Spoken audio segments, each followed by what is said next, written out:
Bom dia para você que tá mais um domingo aqui ao vivo comigo, né? No dia de hoje a gente vai conversar um pouquinho sobre cetoacidose diabética. Vamos lá. Então, esse foi um tema que o pessoal escolheu, né? A gente conversar um pouco sobre a cetoacidose diabética. É um tema relativamente comum, a gente encontra com uma certa frequência na emergência. E a gente vai conversar um pouquinho, vai comparar, assim, brevemente com o estado de hiperosmolar hiperglicêmico, que termina sendo muito similar, a gente vai ver um pouquinho as diferenças, mas o tratamento é igual, então isso aí é mais tranquilo, beleza? Então vamos nessa. Então, a cetoacidose diabética é a principal complicação, né, aguda do diabetes. Né? A principal complicação aguda da hiperglicemia é a cetoacidose e o estado hiperosmolar, não é isso? Então, é uma complicação potencialmente fatal, tá certo? E a gente diferencia do estado hiperosmolar, assim, pelo perfil clínico do paciente, né? Geralmente o paciente com cetoacidose é um paciente mais jovem, enquanto que o paciente com estado hiperosmolar, ele é um paciente mais idoso, é um paciente restrito ao leite, que tem dificuldade de acesso à água, né? E o paciente com estado hiperosmolar não tem acidose, né? Então, basicamente são essas diferenças. A gente vai ver lá na frente que o tratamento é a mesma coisa. Então, vamos começar, né? O que acontece para acontecer a cetoacidose? Né? Existe uma desregulação, né, do controle da insulina, né? Isso, ou o paciente ele tem uma deficiência completa de insulina ou ele tem uma resistência muito aumentada, né? E aí isso vai levar ao quê? Isso vai levar ao aumento de hormônios contrarreguladores, né? Eu vou aqui para o quadro que aí ajuda a explicar um pouquinho. Então, quando o paciente ele tem uma diminuição da insulina, certo? Ou um aumento importante da resistência à insulina, isso vai fazer com que aumente os hormônios contrarreguladores, né? Então vai aumentar GH, vai aumentar glucagon, vai aumentar catecolaminas, vai aumentar tudo isso, tá certo? O quadro tá meio instável aqui, deixa eu tentar ajeitar. Melhorou um pouquinho. Enfim, vai aumentar tudo isso aí, os hormônios contrarreguladores, e aí isso aí vai fazer o quê? Isso vai fazer com que ocorra tanto a gliconeogênese e glicogenólise.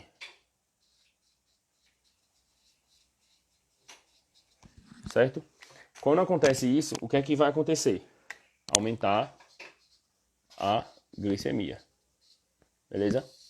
Então, com a gliconeogênese e a glicogenólise, a gente vai ter um aumento da glicemia. E isso aqui acontece por causa dos hormônios contrarreguladores pela deficiência da insulina, mais uma resistência aumentada, mais um aumento dos contrarreguladores. E aí isso aí vai fazer o que mais também? Com a gliconeogênese, o que é que vai acontecer? A gente vai ter liberação de ácido graxo, né? E aqui, com a liberação de ácido graxo, ele vai lá para o fígado, certo? O ácido graxo vai para o fígado e vai levar à formação de corpos cetônicos. Certo? E isso aqui é que vai levar à acidose. E aí o que é que diferencia, por exemplo, o paciente com a cetoacidose e o estado hiperosmolar? O paciente que ele tem um estado hiperosmolar, ele tem um restinho ainda de insulina. Então ele vai ter um pouquinho de insulina, o suficiente para não ativar tanto o glucagon e não ativar tanto essa via aqui de formação de corpos cetônicos. Então ele até forma um pouco de corpos cetônicos, mas não é o suficiente para gerar acidose, beleza? E aí, o que mais? Além de tudo, o que é que vai acontecer? Quando a gente tem aumento da glicose, o aumento da glicose ele vai levar a uma diurese osmótica.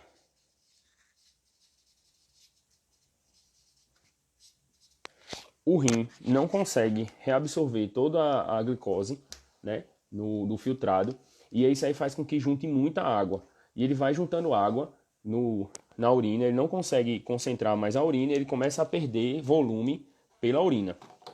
Então, no paciente com cetoacidose, a gente vai ter a formação de corpos cetônicos levando à acidose, vai ter uma diurese osmótica levando a perda de volume e perda de eletrólitos, e tudo isso desencadeado pela ação de hormônios contrarreguladores e ausência de insulina e uma resistência muito aumentada.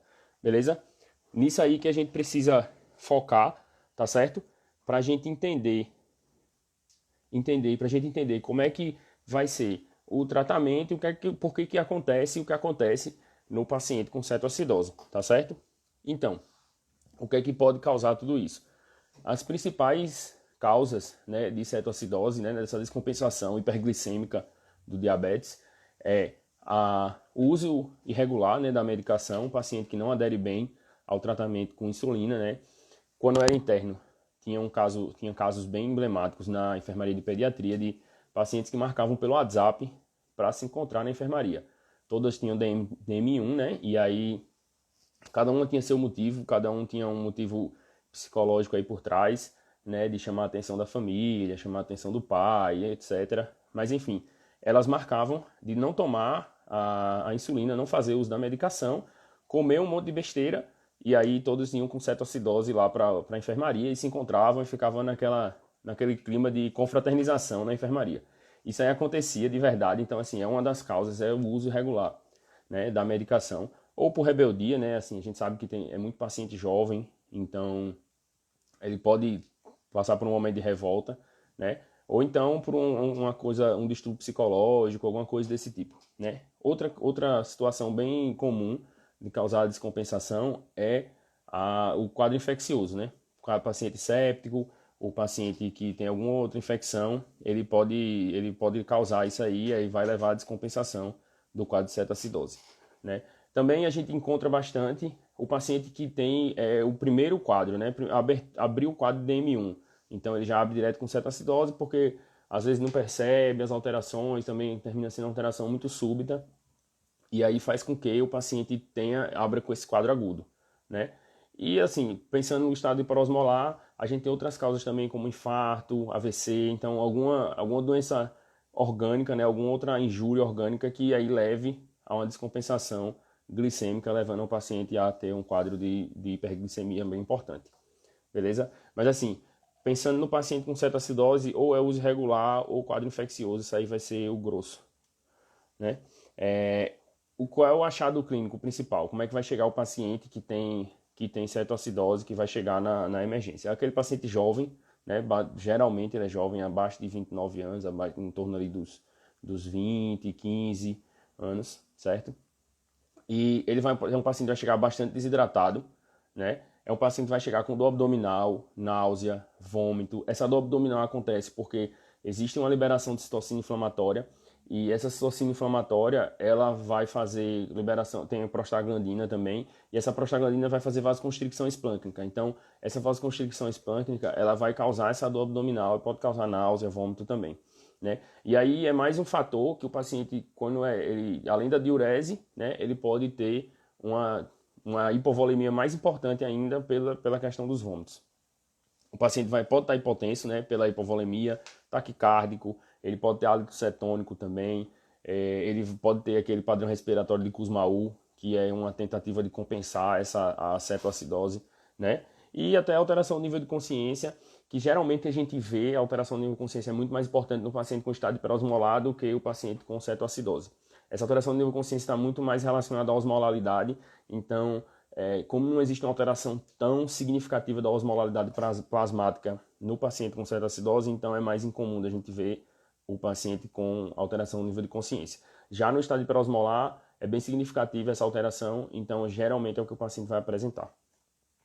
E o que é que a gente vai fazer, né? A gente vai fazer aquela primeira avaliação, né, da abordagem inicial do paciente, cabeção, coração, pulmão, pressão, saturação, frequência cardíaca e temperatura, né, para a gente dar uma geral e a gente ver o que é que está acontecendo com o paciente, o que é que tem de alterado nele, e a gente identificar a causa da descompensação e o que é que a gente precisa dar de suporte, né? Então, nessa primeira avaliação, a gente já vai ter uma noção, né, do que é que pode estar acontecendo. A gente vai tirar nossas primeiras hipóteses diagnósticas, dar o primeiro suporte, ofertar oxigênio se necessário, suporte volêmico se o paciente estiver chocado e desidratado, né, que vai ser o caso do paciente com cetoacidose, e aí a gente vai dando o segmento, né? E aí o que é que a gente vai pedir mais também? A gente precisa pedir exames laboratoriais, né, para a gente poder identificar a causa. Então, pedir um hemograma para a gente avaliar a leucocitose, né, se tem uma leucocitose mais importante. Como eu disse, existe liberação de citocina inflamatória, tem liberação de cortisol também como contrarregulador, isso aí faz com que aumente os leucócitos, então é normal um paciente com cetoacidose ter leucocitose. Mas aí se a leucocitose for acima de 25 mil, né, uma leucocitose com desvio mais importante, presença de bastões, então aí a gente já começa a pensar numa causa infecciosa que está levando a essa descompensação. Então, a gente vai pedir também eletrólitos, né? A gente precisa saber fazer o anion gap desse paciente, ver se o paciente tem um potássio adequado, ver o sódio do paciente, isso aí tudo vai influenciar no tratamento, né? A gente precisa fazer uma gasometria, né? Uma gasometria arterial para a gente ver como é que está o pH do paciente, ver se o paciente tem acidose ou não, né? A gente depois vai fazer o anion gap, vai ver se o paciente tem uma acidose com anion gap aumentado, anion gap normal. Tudo isso aí vai fazer parte do manejo desse paciente, né? Outra coisa é a gente fazer o sumário de urina, né? Para a gente ver se tem cetonúria, não é isso? O ideal seria a cetonemia, né? Para a gente ver se tem corpo cetônico circulando, mas não tendo disponível, que é a maior realidade, a gente não tem tanto disponível, a gente vai fazer um sumário de urina e se vier com cetonúria, né? Com 3 cruzes, tiver uma presença de corpo cetônico mais aumentado na urina, a gente já pode considerar como cetonúria, a gente já considera positivo, certo? E outros exames que a gente estiver pensando para diagnosticar outras causas de descompensação, né? Pensando num paciente que está infartando, por exemplo, um paciente chega com dor torácica, pode ter rebaixamento de consciência, a gente pensa que ele pode ter um estado hiperosmolar, paciente mais idoso, a gente pode pedir um eletro. Pensando num paciente que está com quadro respiratório, está com tosse purulenta, e é um paciente jovem que chegou com cetoacidose diabética, a gente vai pedir também um raio-x de tórax para a gente identificar se existe um quadro infeccioso ali naquele pulmão, beleza? Então, quando é que a gente fecha o diagnóstico? O paciente tem que ter acidose, né, pH abaixo de 7,3, a glicemia capilar acima de 250 e cetonúria ou cetonemia. Então ele tem que ter esses três aí, né, esses 3 critérios para poder fechar o diagnóstico de cetoacidose diabética. O que é que diferencia, por exemplo, do paciente com estado hiperosmolar? Geralmente quando a gente for ver essa glicemia, no paciente com cetoacidose, ele vai ter uma glicemia ali em torno de 500, ele não vai estar muito acima disso aí não. Já no paciente com estado hiperosmolar, ele vai estar com glicemia perto de 1000, vai estar 900 e tanto, 1000 e tanto, ele vai estar mais ou menos nessa faixa.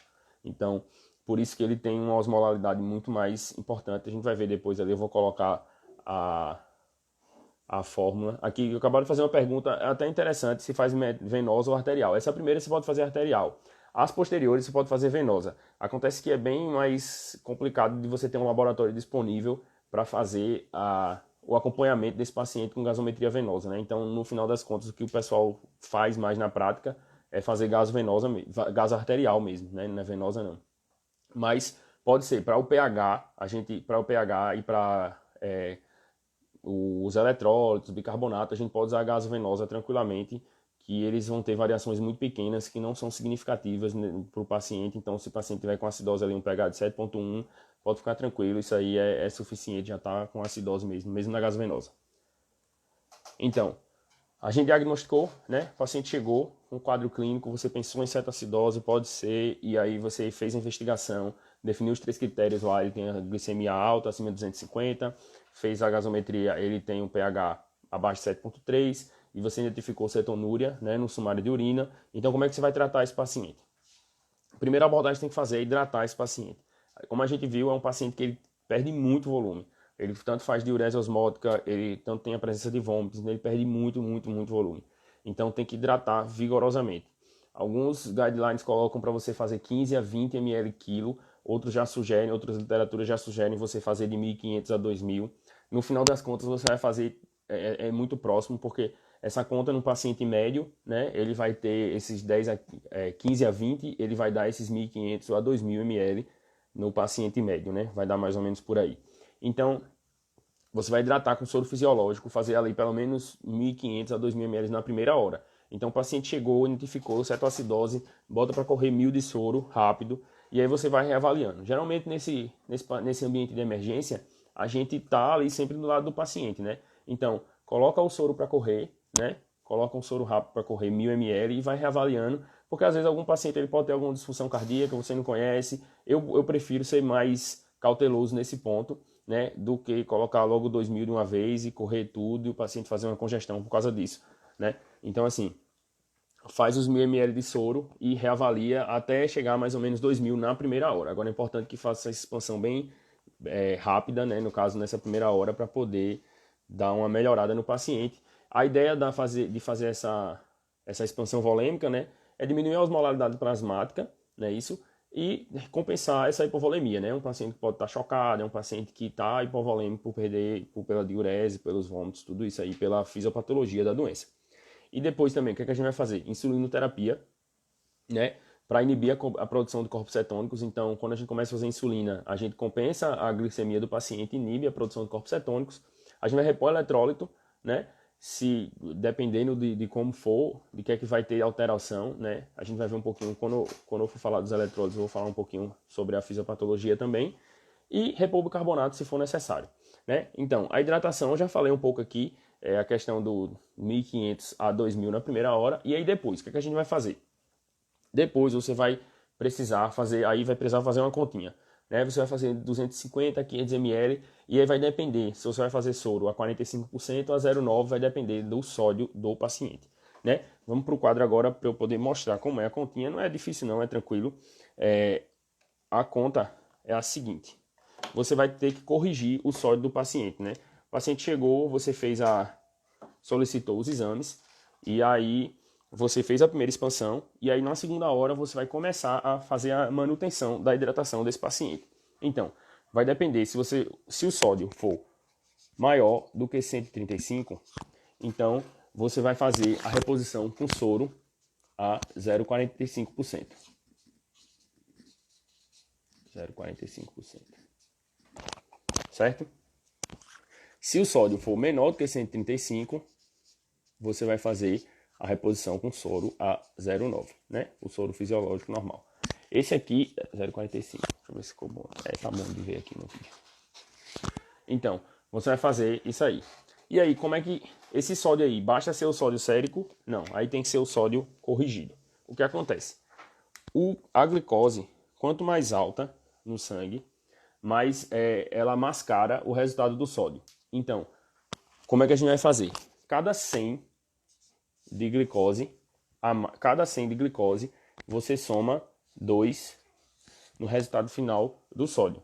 E aí, fazendo a continha, fica como? O sódio medido, né? O sódio sérico, mais 2 vezes a glicemia do paciente sobre 100. Né? Aqui a gente vê quantas vezes de 100 alterou e multiplica por 2 e soma no sódio. Beleza? Então, depois que você fizer esse cálculo aqui do sódio corrigido, que vai ser a única hora que você vai usar ele, então para calcular a anion gap, para você calcular a osmolaridade, você não vai usar esse sódio corrigido, você vai usar só para essa parte aqui da manutenção, certo? Então, se esse sódio corrigido for acima de 135, você corrige com soro a 0,45. Se for abaixo de 135, você vai corrigir com soro a 0,9. E aí como é que a gente vai fazer a solução de 0,45? A gente bota metade do soro a 0,9 mais metade de água destilada. Beleza? Isso aqui já é suficiente para dar o soro de 0,45. Tá certo? A gente pode fazer também com ampola de NaCl, mas aí o cálculo não fica tão perto, certo? Isso aí a gente poderia ver essa discussão aí de como fazer esse soro com ampola de NaCl, mas num contexto de distúrbios do sódio. Então, fez esse ajuste, né, da correção do sódio na manutenção, e aí você vai continuar hidratando esse paciente, certo? Concomitantemente, a reposição volêmica, você já começa a tratar também com insulina, certo? Não é aquela coisa de você precisa esperar passar 1 hora depois da correção para você. Não, você começa a hidratar e começa a fazer insulina em bomba também.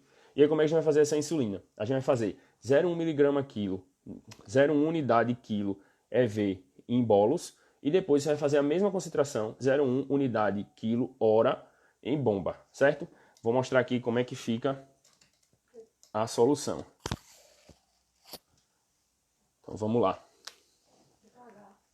Você vai fazer. Deixa eu passar um traço aqui. Então, peraí. Você vai fazer 0,1 unidade quilo em bolos, certo? para o paciente de insulina.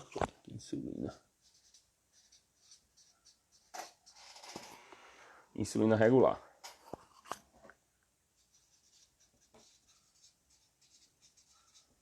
Você vai fazer 0,1 unidade quilo EV em bolos. E depois você vai fazer a manutenção mesminha com 0,1 unidade quilo, só que hora em bomba. E como é que a gente vai montar a solução da bomba? A gente vai fazer 50 unidades de insulina regular, mais soro fisiológico, 250 ml. Beleza? Então a gente vai ter uma solução 250 ml com 50 unidades, tá? Então, com isso aqui, a gente vai ter uma concentração de 1 unidade a cada 5 ml. Beleza? Então, dessa solução, a gente vai ter que desprezar. Saiu da câmera aqui. A gente vai ter que desprezar 50 ml. Por quê? Porque a insulina, ela vai grudar nas paredes do equipe, ela vai grudar nas paredes do dispositivo que você está infundindo, né? Então, quando você despreza 50 ml, você vai ter, a partir daí, a partir desses 50 ml aí, você vai começar a ter efeito da insulina no paciente. Senão, o paciente vai correr o primeiro volume que você colocou na bomba, ele vai correr e não vai fazer efeito. Então, aqui, para fazer a continha para você, o paciente fazendo 0,1 unidade, né? Digamos que chega um paciente jovem lá, uma paciente com 60 quilos. Então, uma paciente de 60 quilos, você vai fazer quanto? 0,1 você vai fazer 6 unidades em bolos, certo? E você vai fazer 6 unidades também hora, beleza? 6 unidades, porque vai ser a mesma conta aqui, só que hora. Então, para fazer 6 unidades hora, a gente tem uma unidade a cada 5 ml, a gente vai colocar a vazão de 30 ml hora na bomba. Beleza? Espero que dê para ter entendido essas contas aí, tá certo? De como montar a bomba e tudo. E um ponto super importante da reposição da insulina é ficar ligado no potássio. Tem que ficar atento no potássio, certo? Porque se o potássio estiver abaixo de 3,3, potássio menor do que 3,3, você não faz insulina. Beleza? Potássio abaixo de 3,3 não faz insulina. Por quê? A gente viu lá, quando a gente viu a aula de distúrbio ácido básico, que o seu rim ele tenta compensar a acidose, né? Jogando H+, né, no túbulo coletor e retendo potássio, em troca de potássio, né? A gente vê que ele troca lá sódio por H+ e potássio, e no caso aí ele vai trocar sódio, vai tentar jogar H+. Então beleza, o paciente está acidótico e ainda assim está com potássio abaixo de 3,3, então esse mecanismo compensatório aí de reter potássio, ele está, e o potássio ainda está baixo, né? Então significa dizer que ele está com potássio baixo, está com potássio mais baixo ainda, na prática. Acontece também que quando o paciente está acidótico, quando tem uma osmolaridade aumentada, o potássio ele sai do intracelular para o extracelular. E esse potássio aí de 3,3 é o potássio extracelular. Então significa o quê?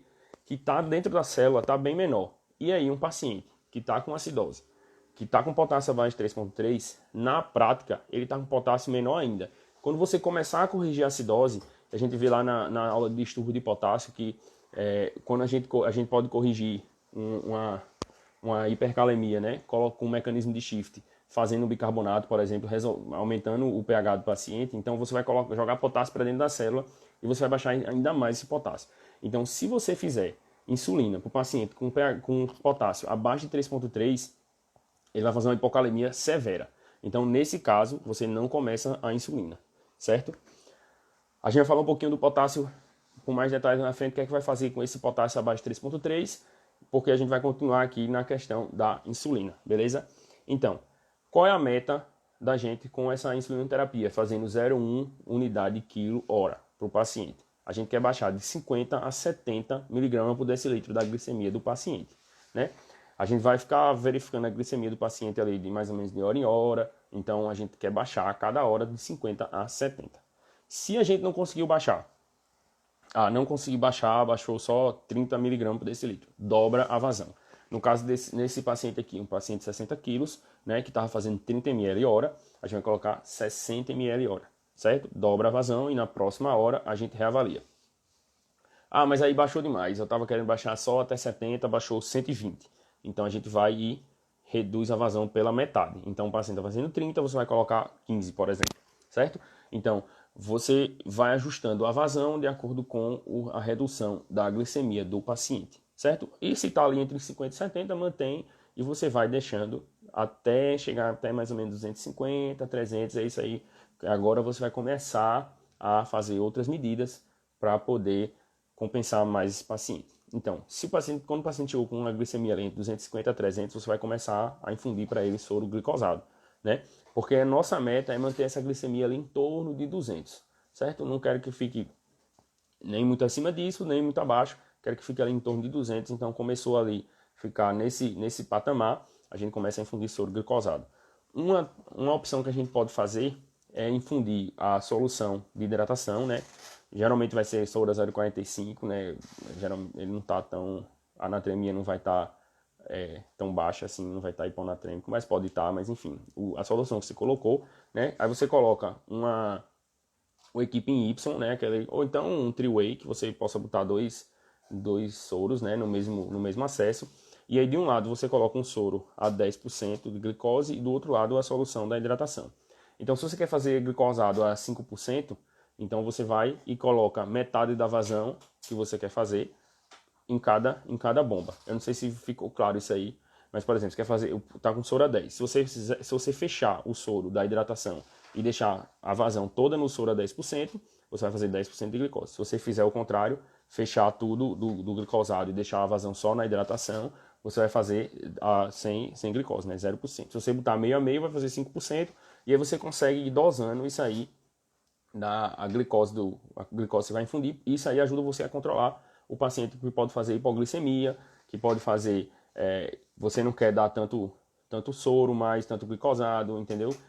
A glicose começou a subir muito, aí você baixa um pouquinho o glicosado, você consegue titulando melhor a infusão, a quantidade de glicose que você está dando para o paciente. É uma opção que você pode usar. E aí, com relação à reposição de eletrólito. Como a gente viu, o potássio, né, abaixo de 3,3, você não vai começar a insulina. O que é que você vai fazer? Você vai repor 25 mEq. Esse 25 mEq de potássio que você repõe, né, que dá uma ampola do KCl a 19,9%, essa uma ampola, ela sobe mais ou menos um ponto da calemia do paciente, né? Então, você repõe 25 mEq e depois de um tempo você reavalia. Aí você bota para correr no soro da hidratação, né? Bota uma ampola do KCl e espera. E aí depois, quando você reavaliar o potássio do paciente, você vai começar a insulina.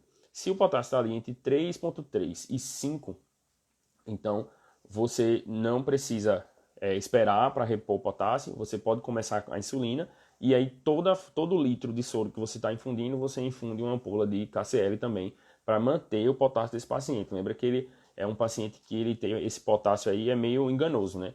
Ele está com o potássio dele todo no extracelular, e quando você começar a compensar ele vai todo para o intracelular e pode fazer uma hipocalemia importante. Então, fazer sempre uma ampola de KCl no soro do paciente. Se o potássio está acima de 5, né, então você já tem uma margem de segurança melhor, e aí você não precisa colocar uma ampola de KCl na primeira hora, mas aí você vai esperar até ele baixar, né, porque esse potássio aí vai baixar, certo?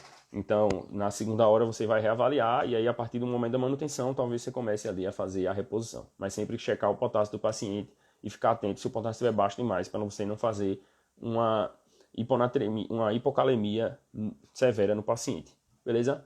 Outro íon que pode estar alterado é o fósforo, né? Ele tem um mecanismo parecido com o do potássio, então com a acidose, com a osmolaridade aumentada, ele sai do intracelular para o extracelular, e aí ele pode estar, e também ele perde na urina, né? Perdido na urina, então ele pode estar mascarado aí, e quando você começar a compensar um paciente, ele venha a ter uma hipofosfatemia. Não é necessário a gente repor sempre, não é necessário repor de rotina, como a gente faz com o potássio, mas se ele tiver uma hipofosfatemia grave, né, um potássio abaixo, um fósforo abaixo de 1, a gente precisa repor, e aí basicamente a gente pode fazer com a ampola de fosfato de potássio, que aí a gente vai fazer potássio e e fósforo, né, na mesma reposição. A ampola ela vai ter 20 mEq, então um 20 mEq de fósforo é suficiente para a gente repor o potássio. O potássio não, o fósforo, né? Então, 20 mEq vai ser suficiente, a gente vai repor ali com uma ampola de fosfato de potássio, beleza? E quanto ao bicarbonato, quando é que eu faço bicarbonato? O paciente está com acidose, eu vou fazer bicarbonato para ele. Não, nem todo paciente com acidose a gente precisa fazer bicarbonato, né? E em relação à cetoacidose diabética, menos ainda. A recomendação é só quando o pH está abaixo de 6,9 para a gente fazer bicarbonato. Por quê? Porque quando a gente hidrata o paciente, quando a gente começa a fazer insulina, tudo isso aí são coisas que eles resolvem a acidose de forma significativa. Então, fazer bicarbonato no paciente que tem um pH não tão baixo, né, que não chegou a 6,9, ele pode trazer mais malefício do que benefício, né? Ele pode fazer uma alcalose, depois ele pode fazer outras descompensações por causa da infusão do bicarbonato. Então, só se o paciente vai pagar pH de 6,9, abaixo de 6,9, beleza? Então, assim, o bicarbonato termina sendo um uso bem restrito, a gente não vai usar quase nunca, né, na verdade.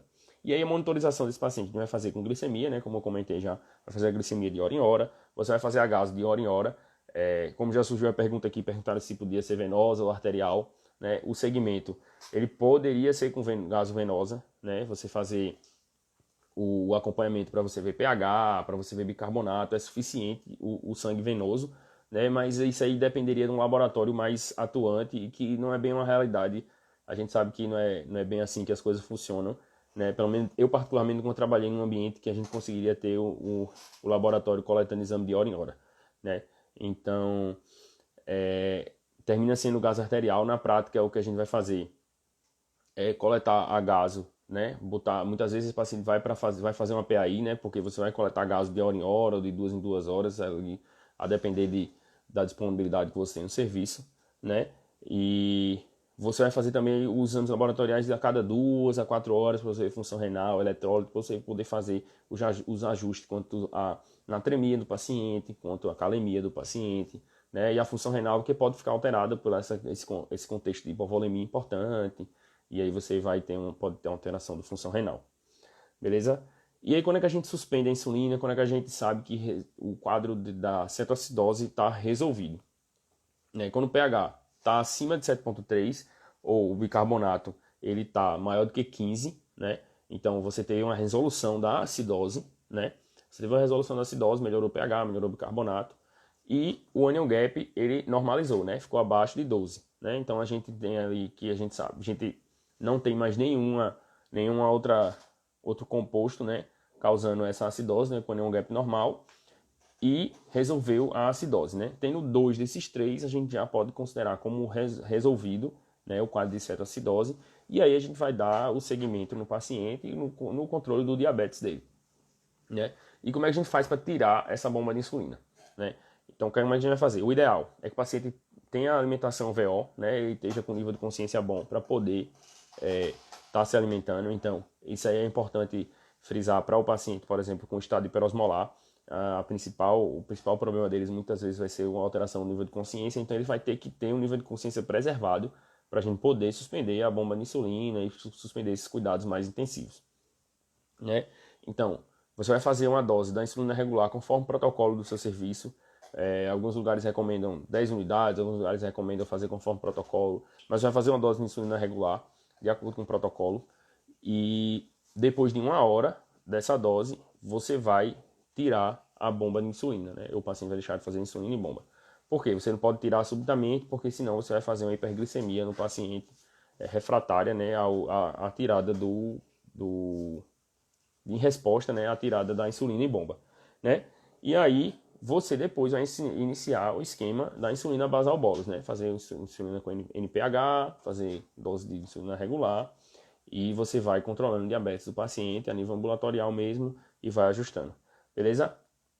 Era isso que eu queria passar quanto à cetoacidose, né? Os critérios diagnósticos, né, para a gente ter a questão do pH abaixo de 7,3, a glicemia alta acima de 250, a cetonúria ou cetonemia, né? Como fazer esse manejo, né? Hidratação é muito importante, ficar atento ao potássio, né? É muito importante ficar atento ao potássio, não fazer insulina no potássio abaixo de 3,3. A correção com soro 0,45 se o sódio estiver acima de 135, né? E fazer esse manejo, o ajuste da insulina em bomba, e depois suspender a insulina quando tiver resolvida a acidose, né, com o bicarbonato acima de 15, o pH acima de 7,3 e o anion gap normalizado. Tendo 2 desses 3 já pode suspender. Começa a insulina regular, importante, faz uma dose de insulina regular perto da alimentação do paciente, espera 1 hora depois de ter feito a dose da insulina regular subcutânea e tira a bomba, beleza? E depois faz o acompanhamento direitinho, começa a insulina basal bolus do paciente e manda ele para o ambulatório ajustar essa descompensação, esse controle do diabetes dele, que por alguma razão ele não está controlando direito, beleza? É isso que eu queria falar com vocês. Hoje a aula foi um pouquinho mais curta, mas é um tema um pouquinho mais objetivo, tá? E era mais passar isso mesmo, as doses, tudo, como montar a solução. E até a próxima. Vou botar ali a caixinha de pergunta nos stories, né, para vocês tirarem as dúvidas. E vamos escolher o próximo tema aí da semana que vem, beleza? Valeu, galera!